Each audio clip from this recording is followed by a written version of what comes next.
प्रिय विद्यार्थियों, बीएससी प्रथम वर्ष की कक्षा में आपका हार्दिक अभिनंदन। मैं प्रेम सिंह चौहान से आचार्य प्राणी शास्त्र आज आपके समक्ष लेकर आया हूँ Obelia colony classification and external morphology. आपके सामने डैशबोर्ड में जो चित्र दिख रहा है उसमें ओबेलिया कॉलोनी का डायग्राम है। एक ओबेलिया जो है निडीरिया संघ का जंतु है। यदि हम इसके क्लासिफिकेशन की बात करें सबसे पहले तो इसके क्लासिफिकेशन है kingdom animalia, phylum cnidaria, class hydrozoa, order leptothecata, family campanulariidae और जीनस है ओबेलिया। ओबेलिया जैसे कि हमने देखा सिलेंट्रेटा के जंतु जो होते हैं पॉलीमार्फिज्म को प्रदर्शित करते हैं, ठीक उसी तरह से ये जो ओबेलिया जंतु है इसमें भी दो प्रकार के जीवक पाए जाते हैं, दो प्रकार के जूइट्स पाए जाते हैं। इन दो प्रकार के जूइट्स में एक प्रकार का जूइट्स जो होता है कहलाता है पॉलिप और दूसरा मेडूसा कहलाता है। यहाँ पर जो पॉलिप दिखाई दे रहे हैं ये दो प्रकार के हैं, एक पॉलिप ये है, एक पॉलिप ये है। इस प्रकार जो फनल शेप संरचना है वो सारी पॉलिप्स हैं। पॉलिप्स की जो स्ट्रक्चर होती है एक हाइड्रा के समान होती है। हाइड्रा के यदि हाइपोथेटिकली डायग्राम आप अपने दिमाग में बिठाएं तो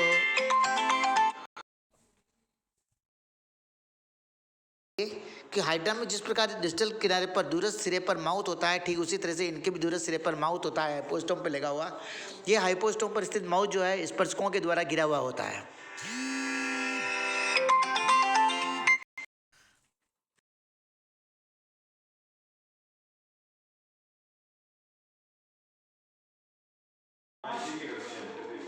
पीछे की ओर ये गैस्ट्रोवेस्कुलर खोपेटियम खुलता है और जो अंदर की ओर कंटिन्यूस रूप से जारी रहती है।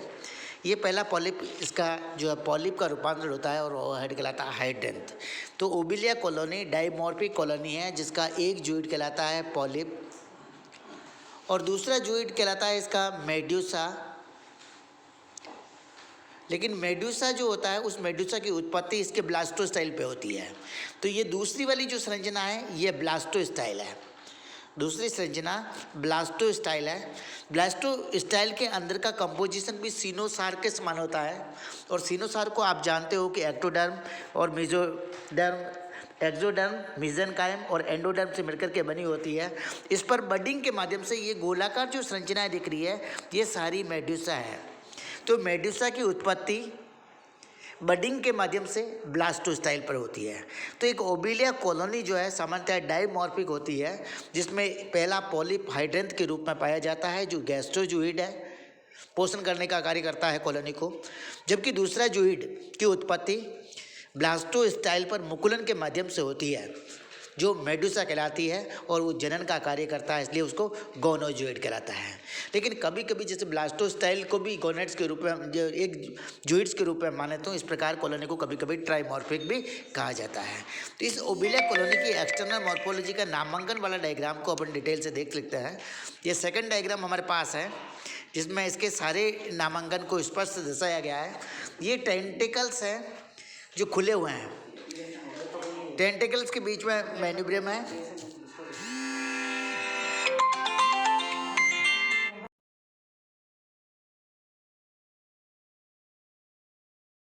हाइड्रोथीका, ये पूरी की पूरी ओबेलिया कॉलोनी आपके समक्ष दिखाई दे रही है। इस ओबेलिया कॉलोनी के कंपोजिशन की जब हम बात करेंगे तो इसके ऊपर काइटिन का बना हुआ कंकाल पाया जाता है एक्सोस्केलेटन के रूप में।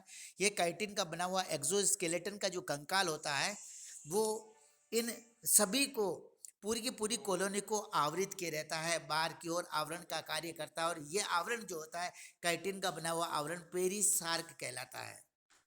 पेरिसार्क के अंदर इसकी बॉडी वाल होती है जो एक्टोडर्म और एंडोडर्म की बनी होती है जिनके बीच में मेसेनकाइम पाई जाती है, वो सीनोसार्कल कहलाती है।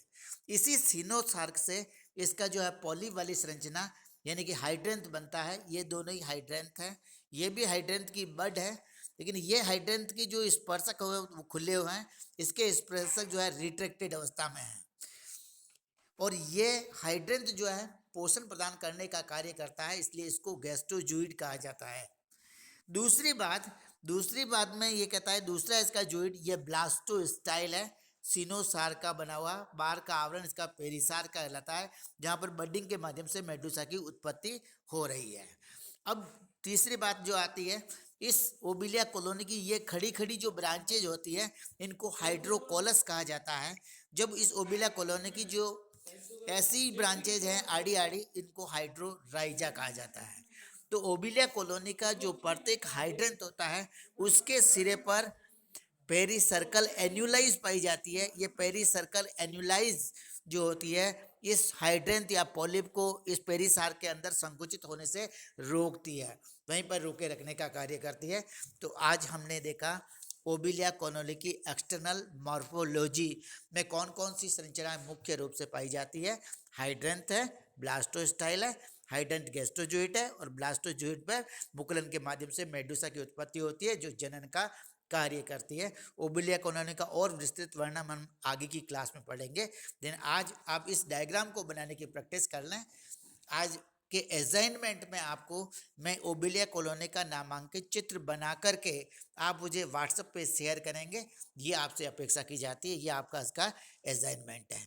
आज के अध्याय को मैं यहीं समाप्त करता हूँ, और इसका और डिटेल वर्णन जो है पूरी लाइफ साइकिल के साथ में वो अपन अगली क्लास में इसका अध्ययन करेंगे। Thank you for watching this video. Have a good